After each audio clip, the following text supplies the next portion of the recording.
1 ശമൂവേൽ 8-ാം അധ്യായം. ശമൂവേൽ വൃദ്ധനായപ്പോൾ തന്റെ പുത്രന്മാരെ ഇസ്രായേലിന് ന്യായാധിപന്മാരാക്കി.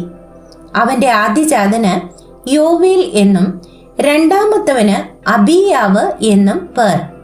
അവർ ബേർഷേബയിൽ ന്യായപാലനം ചെയ്തു പോന്നു. അവന്റെ പുത്രന്മാർ അവന്റെ വഴിയിൽ നടക്കാതെ ദുരാഗ്രഹികളായി കൈക്കൂലി വാങ്ങി ന്യായം മറിച്ചു വന്നു.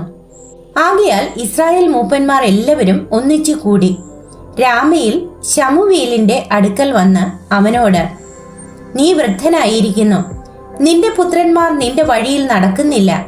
ആകയാൽ സകല ജാതികൾക്കുമുള്ളതുപോലെ ഞങ്ങളെ ഭരിക്കേണ്ടതിന് ഞങ്ങൾക്ക് ഒരു രാജാവിനെ നിയമിച്ചു തരേണമെന്ന് പറഞ്ഞു.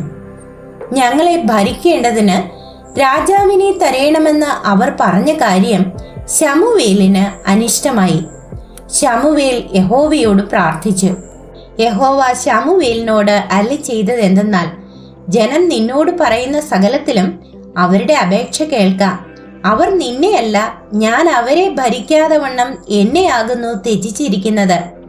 ഞാൻ അവരെ മിസ്രയീമിൽ നിന്ന് പുറപ്പെടുവിച്ച നാൾ മുതൽ ഇന്നുവരെ അവർ എന്നെ ഉപേക്ഷിച്ചും അന്യദൈവങ്ങളെ സേവിച്ചും കൊണ്ട് എന്നോട് ചെയ്തതുപോലെ നിന്നോടും ചെയ്യുന്നു.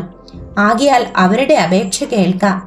എങ്കിലും അവരോട് ഘനമായി സാക്ഷീകരിച്ച് അവരെ വാഴുവാനിരിക്കുന്ന രാജാവിന്റെ ന്യായം അവരോട് അറിയിക്കണം. അങ്ങനെ രാജാവിനായി അപേക്ഷിച്ച ജനത്തോട് ശമൂവേൽ യഹോവയുടെ വചനങ്ങളെ എല്ലാം അറിയിച്ച് പറഞ്ഞതെന്തെന്നാൽ, നിങ്ങളെ വാഴുവാനിരിക്കുന്ന രാജാവിന്റെ ന്യായം ഇതായിരിക്കും. അവൻ നിങ്ങളുടെ പുത്രന്മാരെ തനിക്ക് തേരാളികളും കുതിരച്ചേവകരും ആക്കും. അവന്റെ രഥങ്ങൾക്ക് മുൻപേ അവർ ഓടേണ്ടിയും വരും. അവൻ അവരെ 1000-നും 50-നും അധിപന്മാരാക്കും. തന്റെ നിലം കൃഷി ചെയ്യുവാനും തന്റെ വിള കൊയ്യുവാനും തന്റെ പടക്കോപ്പും തേർക്കോപ്പും ഉണ്ടാക്കുവാനും അവരെ നിയമിക്കും.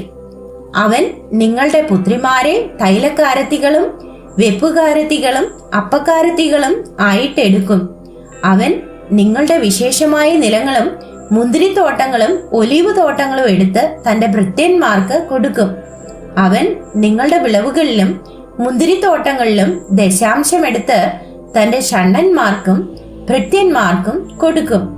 അവൻ നിങ്ങളുടെ ദാസന്മാരെയും ദാസിമാരെയും നിങ്ങളുടെ കോമള യുവാക്കളെയും നിങ്ങളുടെ കഴുതകളെയും പിടിച്ച് തന്റെ വേലയ്ക്കാക്കും. അവൻ നിങ്ങളുടെ ആടുകളിൽ 10-1 എടുക്കും. നിങ്ങൾ അവന് ദാസന്മാരായി തീരും.